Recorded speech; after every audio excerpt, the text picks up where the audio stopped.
Good afternoon. Welcome to the Mob Borgata. Another excellent and exciting meeting for the premium members of Property Mob. Today's topic, I really felt it was kind of necessary to review this stuff because it won't really be a educational type meeting so much as it will be just informative.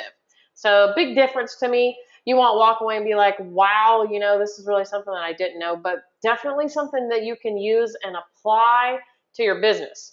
So whether you have a VA right now, or you're thinking about hiring one, or you've had one in the future and maybe you decided to let that VA go for some reason because you just didn't know exactly how to utilize your virtual assistant the best way,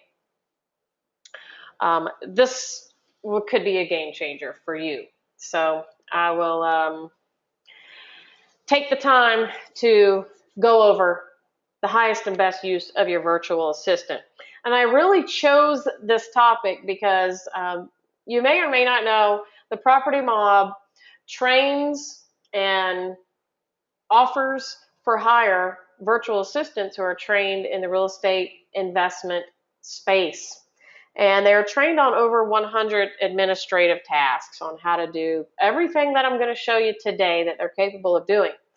Automating your business is something completely different than having a VA. So to automate your business, that person needs additional training. They need to know how your business runs, or you have to be trained on how to run your business in autopilot or automation mode. So I want to just, kind of hone in on all the things that your virtual assistant can do and how you should be using them. So how you put them to work is really going to be completely up to you. Whether you hire one of our VAs, by the way, our VAs, only 40% of them graduate and make it through our training academy. We're very strict, very stringent. We don't play no crap. They have to show up on time and be loyal, make good, grades on their quizzes. So, they're trained on how to do all of these things I'll talk about with you today, but they don't run the business for you.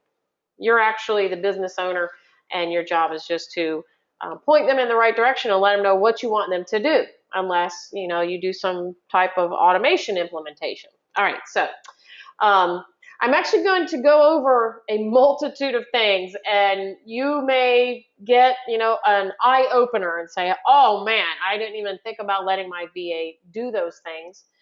So, something you can take away today and have your VA start doing, if not all of these things. You can just, write all these things down, and they're all listed on the website, but kind of when you hear it or see it from a different angle, it may, bring to light some new things. So, first and foremost, which I think is of utmost importance of any real estate investor's business, their job, just no question about it, hands down, the most important thing ever is marketing.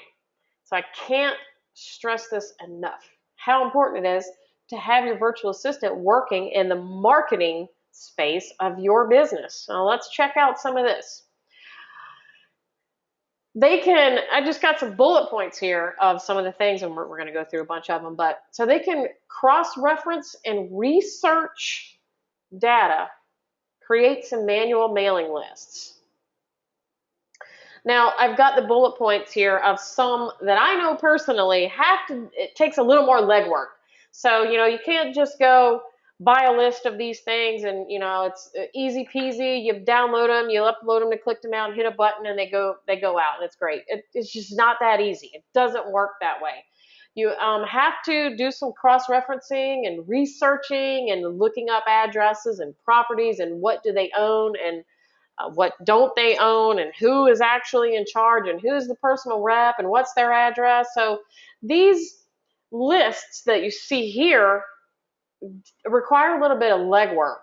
And I have found from personal experience that the harder the list is to build or to generate, usually the greater the value in the lead. because people don't want to do the work. They don't want to put behind it the bandwidth to create this list. They'd rather just go buy a list from Listability or ListSource or, all these places that sell lists, and they're fine. Those are definitely a source of, databases to generate a mass amount of leads, but the quality may not be there. You're probably going to pay a lot more as far as your cost to close a transaction for those types of campaigns than when you really hone down and start picking out these very specific people. And you can see with each one of these, they probably have some motivation already built in. So it's like a prepackaged little thing of motivation. And because of the legwork it takes, you can have your virtual assistant working on these lists for you and building them every single month. And that makes your virtual assistant very useful and highly valuable to your team to be able to generate a marketing list like this each month. And then, on the other hand, we also have the pulling the mailing list from the online databases. That would be your ListSource, your Listability, your Kent Clothier's database, whatever you're using to get your list from. So if you're mailing to absentee owners, you're mailing to high equity and free and clear and vacant houses, those filtering criteria are pretty simple. Those you can just log into the database, enter in your filters, and out pops a list. Well, that is also easy, but time consuming. So you should value your time as much as you value your life, because they're really the same thing. They go hand in hand. You are only given 24 hours in every single day, and you should spend those 24 hours doing what you think is the most valuable for your life and your time. And maybe it's not pulling lists. Maybe 1 or 2 times you decide that you want to pull the list to see how it works and make sure you understand the process and see what kind of filters are available. And after that, outsource that junk to your VA so you don't have to deal with this again. This is kind of mindless minutia. This is tasks that you should not be doing. It's not going to develop you as a person. It's not going to grow you as a business. It's not going to get you any further to do the task. As a matter of fact, all the tasks that I'm going to talk about today. So just creating a little system and some filtering criteria for these people, and hand that task off to your virtual assistant and let them deliver this to you every month. You really don't even need it delivered, and we'll get into that in a minute. So, especially from these big databases like Listability and ListSource, you get a list and almost always has to be cleaned up. You have to sort and filter. Sometimes you have to split columns and remove LLCs and banks and big corporations, and some of the things are just obviously not going to be your seller. And we like to clean our mailing list up just to end up with the highest potential lead for our money. So we're always looking for a positive return on investment. And it's just the best way to look at your business is, how do I get a positive return on my investment for this, whether it's your time or your money? How is it going to return you as a business? Everything should be a business decision. So, cleaning up your mailing list is a business decision, because for every person that's on your list that's incorrect or not motivated or not your target person, they're going to cost you money, both in the postage and the time and the bandwidth and the energy, but also in your answering service and any follow-up systems. Just getting into your funnel costs money. And so we try to get rid of them right up front and just eliminate them to begin with. And that's something that your virtual assistant can certainly handle. And if you use click-to-mail and you do the mail merge fields, which I highly suggest, it personalizes your postcard a little bit more, then you need to split your columns up. So a lot of times the first and last name ends up in the same column, and that just doesn't work with click-to-mail. You have to split them. You have to get first name in one column, last name in another column, so that you can merge just the first name into the postcard. And it's just a lot of tedious work like that. So that's all part of cleaning up a mailing list that you can have your virtual assistant do. And if you're sitting down to do this stuff every day, it's time to rethink that, because it's not the best use of your time. All right, it can also keep your mailing list organized for future reference. So how we have it set up in our office, all of our mailing lists are kept in Google Drive. And then we have folders for each campaign that we're working on, and inside the folder is all of our mailing lists. So some of our lists come out on a weekly basis, some are monthly, and then some are quarterly. So they're each named, and we don't do this. Ezra actually handles all of this for us, so she keeps all of our mailing lists organized, and we know where everything is all the time. So, maybe we want to go back to a list and revisit it even after a year. So, you're keeping track of all these things, which I'm such a big stickler on, is keeping track of everything that you're doing. If you can go refer to a mailing list that last year was pulled a great ROI and you want to mail to it again, you already have the list. There's really no sense in buying it again. You can clean your list up, go through your leads that you received, and they're obviously going to already, be in one status or the other, and mail to it again and see if, mailing to them a different time of year, or mailing them a different piece, or, putting them in some type of sequential campaign. Something works, but you need to know where your lists are. So, if you aren't naming them correctly and you're not filing them correctly, then that could be just complete chaos and madness. You won't know where to find these. And some you're just going to trash. You're just going to discard and get rid of. But we keep our mailing list in-house for about 2 years, because for some weird reason, sellers will call us after a year or a year and a half of getting our postcard, and we won't know where they came from, and they must be on some list that we discarded a long time ago. So we do keep our mailing list on file for 2 years before we destroy them. After 2 years, if we're not going to use them again, then we kind of discover that. So, all right, a good one. They deploy your marketing campaigns. So everything is a system, right? So you should have a process of how you handle your marketing campaigns, how you handle your business, how you handle your meetings. So even if you have a meeting with one person, it's just yourself, and you sit down once a month at your office or your kitchen table or wherever you're working, and you review your numbers from the previous month, and you decide what you're going to do to try to reach those goals that you have created for yourself, which you should all have created some goals for yourself. Then you need someone to deploy these marketing campaigns. We do ours quarterly. So we have a goal for the year, and then we break that down by what do we have to do each month to meet those goals. And then we break it down quarterly. And so it's the chunks get smaller, so it's more manageable. And then quarterly, we have our numbers up, and then we can plan out our marketing campaigns based on our quarterly goals. And it's really just part of a big picture. So once we have our marketing campaigns in line and they're all lined up, and we know what we need to do to meet our goals that we made 6 months ago, then we have our virtual assistant deploy those campaigns. So she's going to know what lists we want mailed out. She's automatically going to know to clean them up and get everything organized and uploaded and click to mail, and schedule some follow-ups for herself.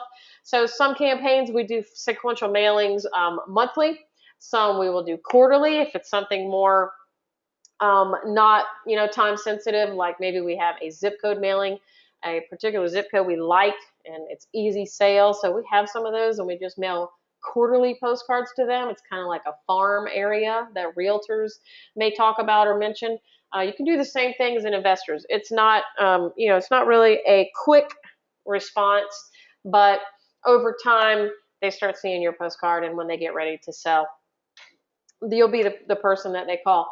But just to have an outline of what you want to implement on your marketing campaign, give it to your virtual assistant and let them handle it.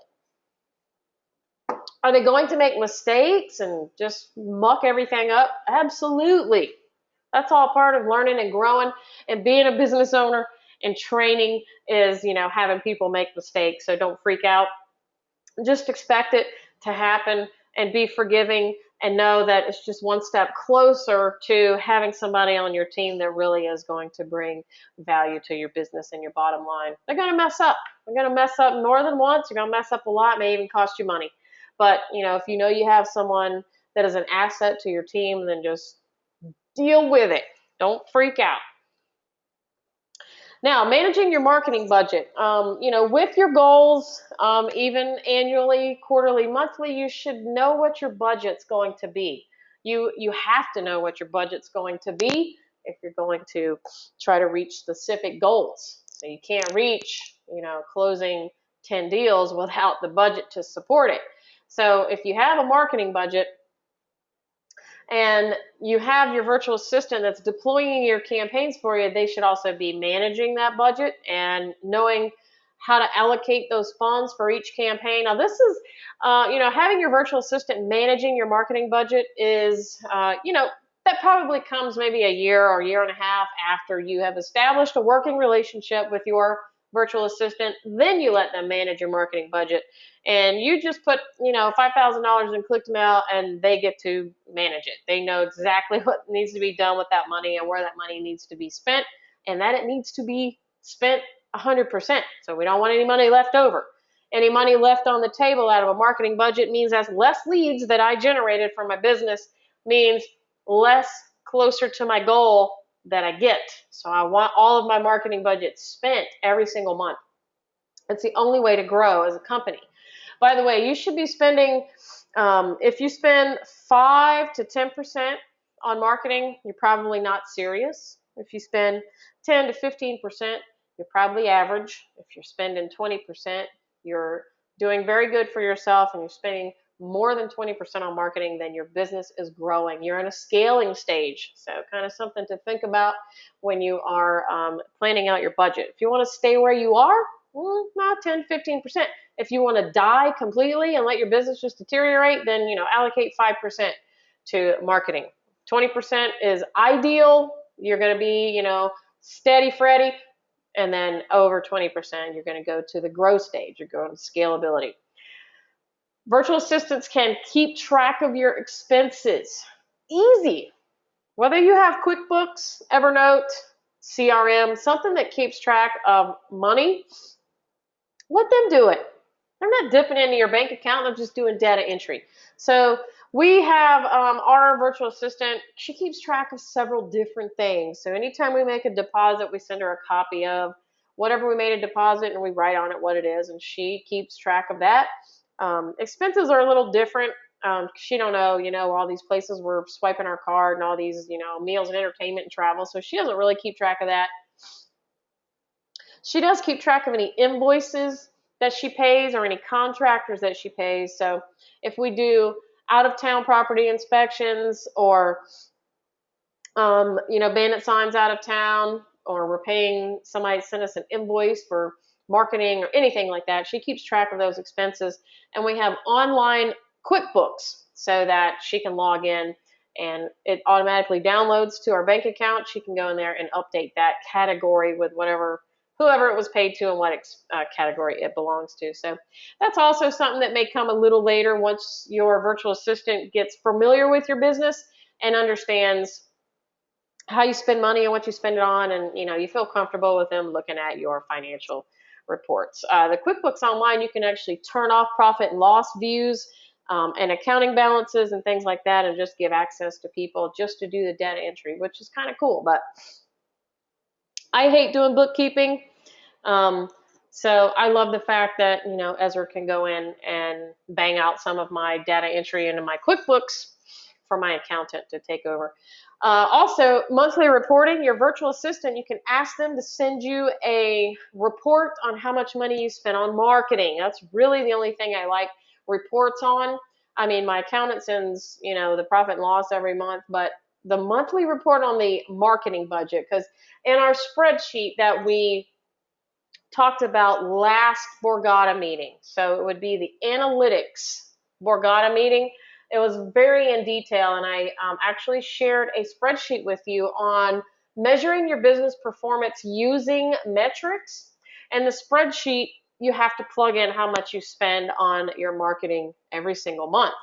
So your VA, if they're the one that is spending the money, then they should definitely be able to provide you with a report that gives down to the dollar how much you spent on marketing. And you need to know that, because it's going to help you determine how much it costs to close a transaction. So the monthly reporting, I'm not sure if Podio has it. I'm hoping they do. Pretty sure they do. They are up there. But this Godfather CRM that Property Mob offers has a expense module that you can enter in expenses for any vendor. So, we enter in our property inspections, and if we buy mailing lists, if we buy bandit signs, if we, anytime we do expenses and click to mail, it's all entered by our virtual assistant into the expense module, and then we get a report every month to see how much we are spending. All right, let's move on to some tasks that your VA can do for pre-screening.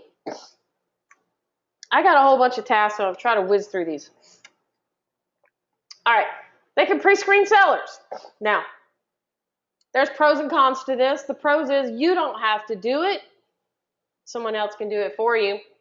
The con is if you use a virtual assistant in the Philippines, which most of us do, or overseas, then they have the English barrier, and their English isn't always the best.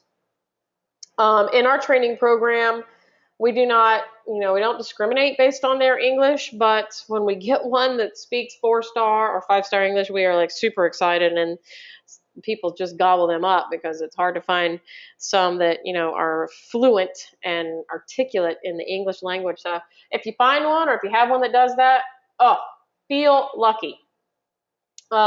Ezra is probably the best virtual assistant on the planet, and she doesn't speak very well English. I don't care. We deal with it because, everything else makes up for it. But so that's kind of the downfall to hiring a virtual assistant overseas. Now, if you have a local VA, well, you're in business. You just train them to pre-screen your sellers and just collect the information that you need, and then you can take over from there. But, getting that initial information is kind of the hard part. The, Pat Live, if they are answering your phones and they don't get all the information, then somebody, needs to follow up and collect the rest of the information before you determine if they're motivated and if you should, continue on with this seller. So a virtual assistant is a good person to put in that position to, call and get familiar with, talking to sellers and collecting the information that you need. Now, once they have the information, they can do some due diligence for you. Excellent task to outsource to VAs. So it's not the best use of your time, but you do need the information on every single lead that comes in, especially if it's one that you're going to pursue and go after, for their motivation. But they can do the due diligence. So tax roll links, comparable sales report. What? Comparable sales? Yes. Virtual assistants, even ours, are trained to pull, or maybe only ours, I don't know. I train them to research comparable sales and enter them into a spreadsheet. And it gives us the average price per square foot, and I teach them which ones to look for and how to tell if they're comparable, so they can pull comparable sales reports and provide those to you at any stage that you want. Whenever you feel like you want to see a comparable sales report, just tell your VA, we need to see one of these, and you can kind of build it into your workflow. File management. It's always nice to have a virtual assistant on the other end of your business. Like, they're looking at it from a completely different angle than you. And finding a virtual assistant that is highly organized is like finding a diamond. Organization just keeps everybody in check. So managing your files, so your Dropbox folders, your Google Drive, your inspections, your photos, everything should be in one place, easy to find, and there's a system for everything. So your virtual assistant manages all of your files, and if something comes in, let's say you get some photos in of the house, then the VA is responsible for making sure they go to the right place. If you have somebody you're hiring out inspections, or maybe you do the inspection and fill out the sheet, but you want to file it online, you should just send it to your VA and let them put it where it belongs. So once you teach your assistant your system and how you want things handled, and just please just help me get organized, then they should be able to create a simple workflow, create a simple procedure for handling everything that it comes in and goes out of your business and know where it's located. Dropbox and Google Drive, probably my two favorite cloud-based file management systems. They are just, I love both of them. They're different. Google Drive is very collaborative, which is one of the best things about it. I like to be able to work on a document at the same time. I like to see what the VA is doing sometimes, so we'll log in and we'll look at a document together, and she'll make the changes, and I'll be like, yeah, that's great. Or let's change this, and so we can collaborate on spreadsheets and documents. And then Dropbox, you can share with many people as you can with Google Drive. So they just are both of them are similar, but they have their differences. You can create new documents in Google Drive, right on the spot, even with your mobile device.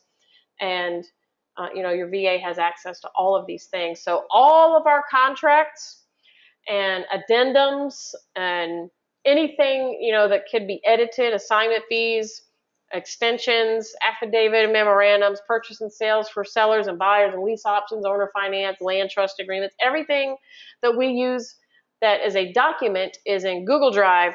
And then Dropbox folders is a place for storing our photos and videos. So, because it has more space. We're running into a challenge right now with space on Dropbox because everybody doesn't have the Dropbox for Business. So we're looking for some other answers for photos. But Google Drive too, if you use HelloSign, you can add the HelloSign folder to Google Drive, and then everybody on the team, even your virtual assistant specifically, they're going to be looking for that contract, can check Google Drive to see the status of any contracts and follow up for signatures. Your virtual assistant can update your credibility kit with new testimonials. So we recently closed, 2 or 3 deals. One guy would not give me a testimonial. One gave me a testimonial. It was kind of lame. They just said the service was okay. So I'm not putting that in my credibility kit. And then we got another one that says, yeah, it was very easy to work with. It was held, very professional manner. So this is a good testimonial. I'm just going to take a photo of this and send it to our VA. And she can then go into our credibility kit. We have a master file, and she can squeeze this in there and add another page to our credibility kit. It's very recent with the date, and it will, just add more credibility to what is already established. So that's an excellent, excellent task for an assistant, is to keep your credibility kit updated with new testimonials, and even asking for testimonials. So part of our process is when we get close to the closing, the assistant will contact our title company and email them a document, and it's a testimonial request letter. We just ask them to include it in the closing kit for the sellers. And then the title agent just, pushes it over to them and asks them to fill it out before they leave once the closing's all done. And then if it's, we get one, we just add it to the credibility kit. It's just something the VA can do. It's needs to be done. Kind of a headache to do, just because you got to open the file and find out a good spot to stick it, and reconvert it to PDF and update it in Dropbox and change the link, and just a lot of little nitpicky things that you have to do to update it, but it should be done because it will win you deals. And listen to the credibility kit Borgata if you haven't yet, about winning deals with credibility kits. And if you don't have one, start building yourself one, because it will get you deals that it may not have otherwise. You may not have otherwise gotten if you just have a credibility kit, and it should stay updated. So assign that to your VA. Contracts. I hate writing contracts. It was, I liked the part all the way up to where I had to write a contract. I'm like, I don't want to do this. I don't know why. I just don't want to sit down and take the time to write contracts for sellers or buyers. So beautiful thing to just have your VA prepare your contract for sellers and buyers. And if you use a digital signature service like HelloSign or DocuSign or Sign Now, they can easily upload that, get the document ready, and request the signatures from your sellers or buyers, and they, get notification as to if it has been signed, and if it hasn't, they just follow up. Say, hey, we're kind of looking for this contract to come back. maybe you want to actually do that part, or maybe you can have them do it. But writing the contracts is, and I love being able to just get an agreement from a seller and then have Ezra, write the contract up, and I'm done with it. I can forget about it until I see it for sale. So if you have a good CRM and you have a good system, then it should just be as easy as assigning a task to them to prepare the contract, or maybe it's just a one-click type of thing, and you can get your contracts written and not have to haggle with that, filling in the blanks and backspacing and all that. We have a really cool, easy system in our office. It's all done through mail merge. So we just fill out what the seller agreed to, and then check a box, and then our assistant will prepare that contract and send it to the seller. Same thing for the buyer. So we just fill out all the fields of what we've agreed to with the buyer, and then we get a contract delivered relatively soon, within an hour. Communications.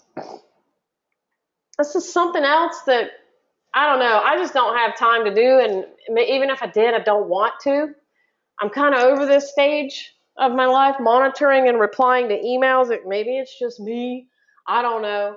But I don't really want to sit and check my emails all the time, and I don't really want to reply to phone calls and things like that. So I can just give it all to my assistant. Now, of course, I'm talking about business phone calls. So emails can be forwarded. You can just have her set up your support email to go to her or him and do all of the replying. At first, your VA may not know how to answer inquiries to emails and phone calls. It's okay. It's okay. You have to teach them how to reply and how to answer and what to say and how to respond, and maybe even how to sign their name. And I don't know. It's a training process indeed. But imagine being able to wake up in the morning and not have to scour over emails all day long and check voicemails and reply and make phone calls and answer questions about closing. And that is all necessary, in my opinion. If you're new and you're learning this business, you need to know how to respond, or else you won't be able to tell your virtual assistant how to respond to these scenarios. But after you've done it for a little while, maybe you've closed 10 or 15 deals, then it's time to move on from that and graduate, and maybe hire a virtual assistant to handle that for you. I'm even thinking about having my virtual assistant handle my personal emails, because I just don't want to read them. All right, live chat on websites.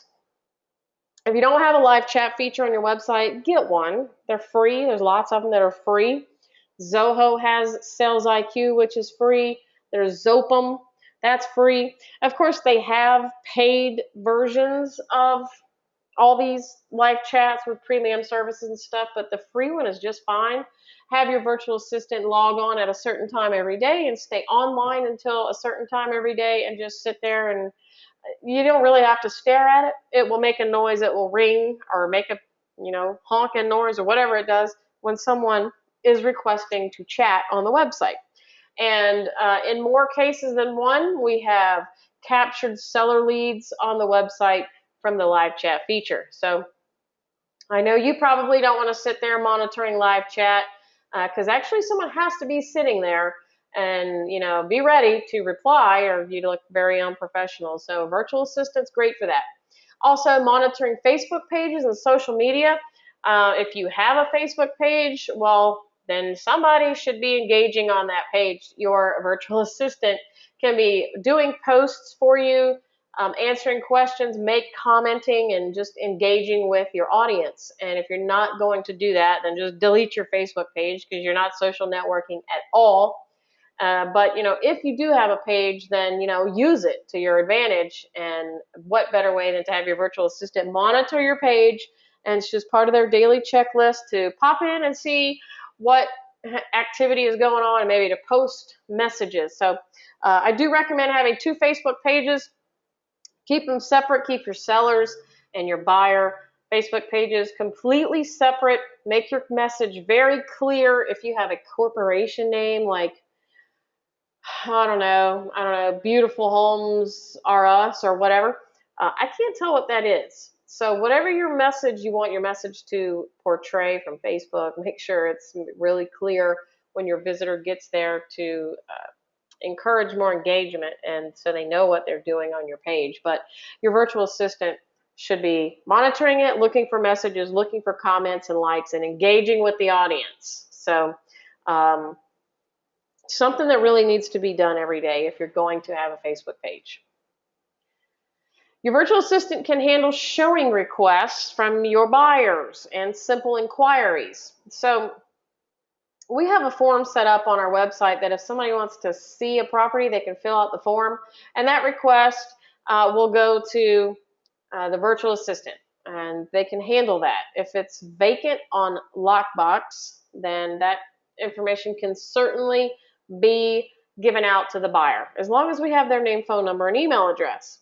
And also simple inquiries. So if they want to know how many bedrooms and baths and where it's located and price and, does it have a garage and simple things like that, then your virtual assistant can most certainly handle that task and, get you off the hook for taking all these phone calls from buyers, because that will also make you a little crazy. So somebody to kind of intervene and take the calls and ask questions and give out information, collect names and email addresses, and help you build your buyer's list, and return deliver information about the houses that you have for sale. Which brings us to the marketing. So your virtual assistant can market all of the properties. So most everything that needs to be done can be done online, especially today. There's a few things that we do locally here that someone in our office has to do. Putting out the bandit signs and lock boxes and some things like that have to be done, can't be done virtually, but Postlets and Zillow and Craigslist ads and O-Contract and social media marketing and text message blasts and even voicemail blasts and emails to your list, those can all be outsourced to your virtual assistant. And again, responding to any of these channels, if you get a response, can be intervened and kind of monitored by your virtual assistant. And they can help you build a buyer's list. So any marketing that you put out, in return, you're going to get inquiries from buyers. And your virtual assistant can pre-screen those buyers and ask some questions and add them to your buyer's list if they qualify. So that's the kicker, if they qualify. I like to keep only A buyers on the list, although I know I've got a bunch of tire kickers and wannabes. I'd rather have a clean list of just cash buyers that end up at the closing table and really want to buy something, but can't get away from that. But put them on the list, and eventually they'll weed themselves out and they'll unsubscribe and stuff. So if you are that guy and you're like, I've got 10,000 buyers on my list, no, you don't. No, honey, you don't. If you had 10,000 buyers on your list, you would not be on Facebook freaking poking around, and buyers would be driving you bonkers. I mean, our list is relatively small, and with the right marketing, it's busy days around here. Phones ringing off the hook, and we're running out the door to show properties and writing offers, and when our inventory is up and we got good stuff, it's hard to handle. So a list of 10,000 buyers is not what you want. You want a list of 10 or 20 good cash buyers that come to the closing table and are interested in the type of properties that you sell. Closing coordination. Look at all these things that your VA can do. All right, order title work. Something that should be done as soon as that contract is signed by the seller. If you got title problems, you want to know about them as soon as possible. And then the VA can handle minor title issues. What I mean by minor is if you need an affidavit, if you need a death certificate, if you need to know if this is the seller's judgment, if you need to know who this person is, and if the probate was done, just back and forth questions between the seller and the title company that usually gets sent right to us. We just, the virtual assistant can handle that and not really bother you with that minutia, getting that property to the closing table. Scheduling closings with sellers and buyers. I like for our VA to just take over and just take control of these people, take them by the horns and get them to the table. So schedule the closing. Tell them when we're closing. I always tell her, well, I did in the beginning. She don't do it anymore. Like, don't ask them what time they want to close. Just schedule the closing and tell them when to show up. If they have a problem with the time, they'll let you know. Otherwise, schedule the closing and tell them when to be there. So she kind of takes, matters into her own hands and schedules closing. I don't go to the closing, so I don't care what time she schedules it. So anytime she wants to put it on the book, she does and handles that. And then, this is what I love this about the VA too. She keeps our CRM updated with notes regarding closing. So it's kind of a quiet, process until you get a contract from a buyer. And then things kind of get loud and buzzy and things start happening and we, trying to get to the closing table, and that's when the problems come up. So all of these little updates are important. If it's a lead I'm working on, I want to know if we're getting to the closing or if there's something that's happened, and I am not always carbon copied in the email chain. Sometimes they miss me. I want to be able to go to the CRM and look at my transaction and get notes and to see what's going on. So a virtual assistant that makes good notes and a lot of notes and details on everything that's going on, I should be able to just log in there and click on my transaction and say, okay, cool, I know what's going on, I know what to expect. We have one going on now that back and forth between these affidavits and the seller don't like this and they're deciding to drive in from South Carolina, just all kinds of things that I didn't even know about because, it was going on with, our VA was handling it. It wasn't really to an escalated state yet, and then, we just logged in like, oh, okay, I didn't know all this was going on, but I'm glad that she keeps such good notes because now I know the seller is on the way down from South Carolina to close sign these documents. Confirming the wires were sent and received. Kind of silly, but, if you're expecting a binder from a buyer and you just assume that it was sent like we did last week and we find out that it never was, VA is good for confirming that that wire actually made it. Or, that maybe a buyer is wiring in money for a closing. We like to get confirmation, even though we have a closing date scheduled. Our VA will call about an hour after it's scheduled to close and just confirm. Did it close and is it funded? If it is, then she goes ahead and closes everything out on our side. She does the post-closing process, which is, just closing everything up, updating final notes, income, profit, dates, moving it to a new stage, and, attaching all the documents, and out of here we go. So we just like confirmation. So it's perfect for the VA. You don't have to worry about that. When you have a virtual assistant, you can actually forget to do stuff and let them remember. And then requesting a HUD. How many freaking HUDs, or how many times do you get a HUD before closing without asking for it? Never. So your virtual assistant, it's just in their little tickler file to ask for that HUD and make sure you get it before closing so you can make sure all the numbers are right. If you build a powerful team and you add the right people, your business is going to be a success. Now, the question comes up about when do I need a virtual assistant? Well, I don't think a new investor needs a virtual assistant. I really don't. I think that you should learn the business and you should understand everything that you're doing, both sides of the business. You should, from start to finish, understand the seller process, and from start to finish, you should understand the buyer process, and not just understand it, but have experienced it yourself, and maybe even gone through a couple of scenarios that are, weren't ideal, because that will it's certainly going to happen to you. And then, once you're not surprised anymore, sometimes you get surprised by the checks, and sometimes you get surprised by sellers saying yes. But once you're not surprised with the process, or you don't feel like you don't know what you're doing anymore, okay, maybe then consider hiring a virtual assistant.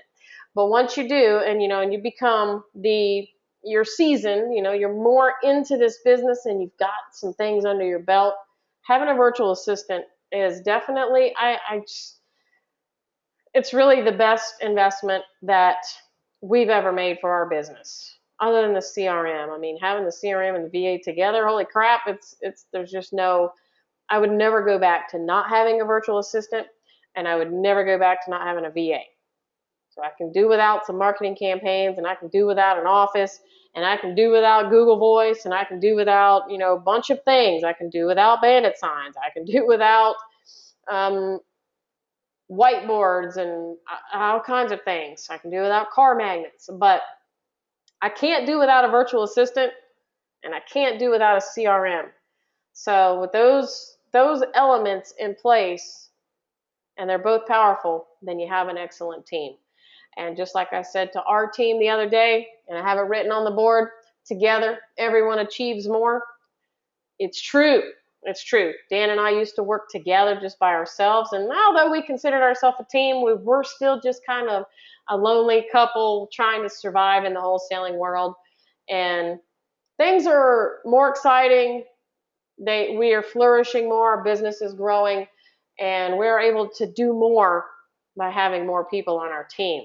So we've added Derek, and we have Ezra, and we have Dindo, and we now have Lauren, who is, she's new, she's kind of interning, but she's amazing. So we've added her to our team, and we're all just, getting ahead and doing more. So the concept of having a powerful team is amazing, and you really can't do it without a virtual assistant. So hopefully today has given you some insight and some new ideas on how to implement a virtual assistant into your business, kind of integrate them in and weave them in.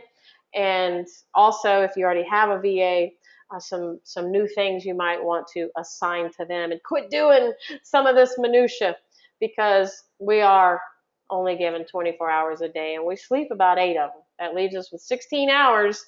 How do you want to spend your time? So enjoy every day. I know it's close to Christmas, actually only 7 days left. So if I don't personally speak to you, I hope you have a very Merry Christmas. Thank you for being a property mobster, and I will see you next year on the next Borgata.